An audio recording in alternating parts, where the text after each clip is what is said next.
छोटू का घर। यह एक चित्रकथा है जिसमें छोटू पहली बार मुंबई आया है। पहले चित्र में छोटू मुंबई आया है।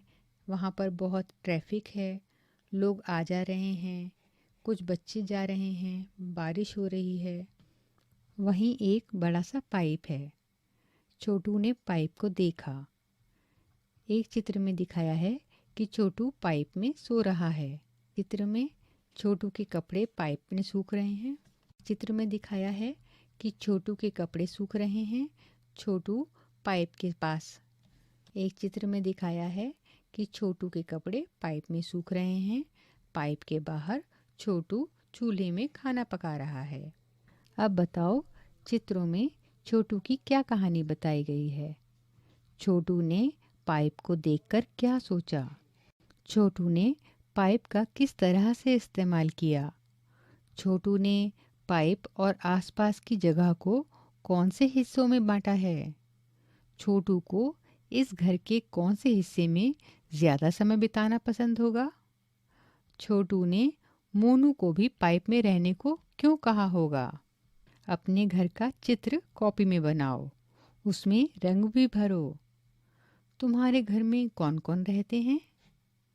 छोटू ने पाइप को अलग अलग हिस्सों में बांटा।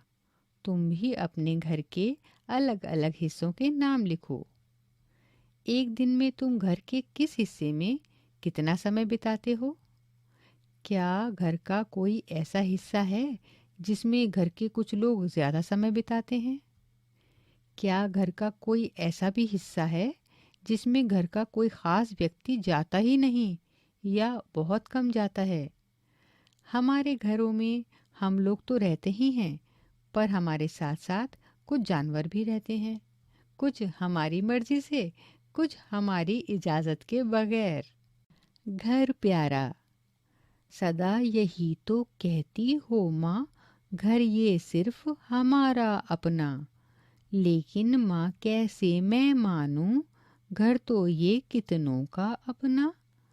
देखो तो ये कैसे चूहे खेल रहे हैं पकड़म पकड़ी।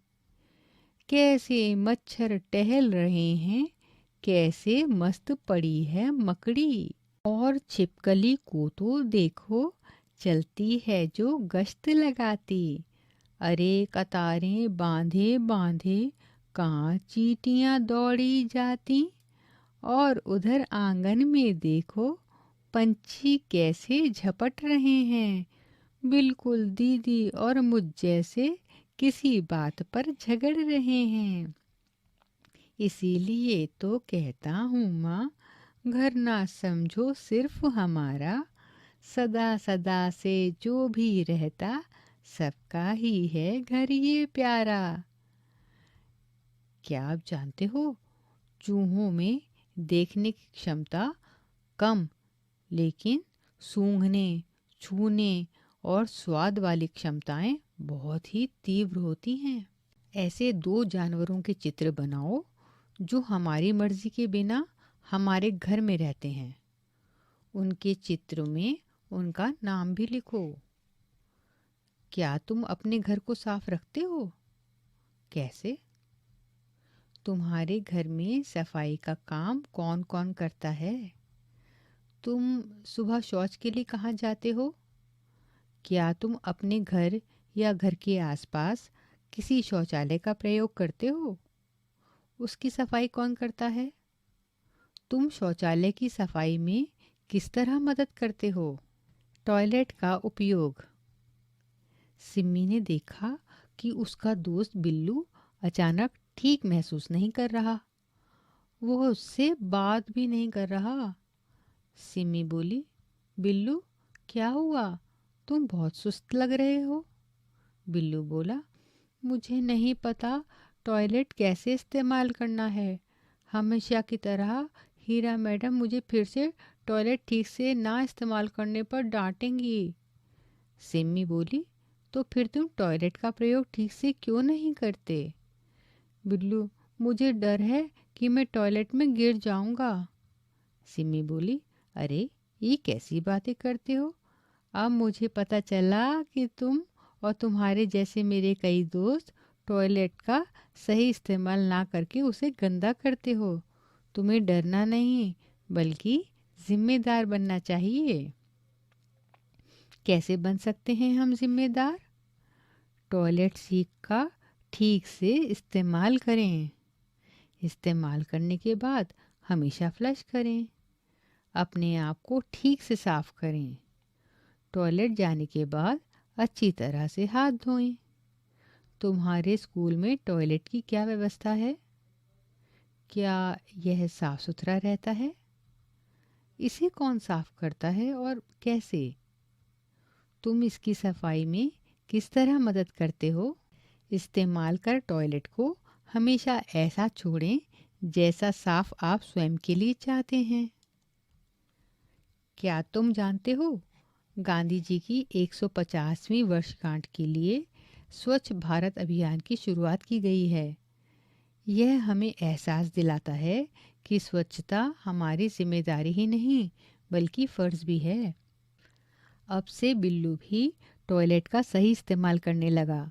प्रयोग करने के बाद बिल्लू टॉयलेट को साफ सुथरा छोड़कर अपने हाथों को भी अच्छी तरह से साफ करता है। क्या तुम भी किसी साफ टॉयलेट में जाना पसंद करोगे? अपने इस्तेमाल के बाद उसे वैसा ही छोड़ोगे जैसा तुम्हें चाहिए? तुम्हें कब लगता है कि तुम्हारे हाथ गंदे हो जाते हैं? खुद को साफ करने के लिए तुम्हें क्या क्या करना चाहिए? सूची बनाओ। नहाना और दांत साफ करना, नाखून काटना या कोई और बात। यदि हम ये सब ना करें तो क्या हो सकता है? तुम अपने घर का कूड़ा कचरा कहाँ डालते हो? क्या तुम्हारे घर के आसपास सफाई रहती है?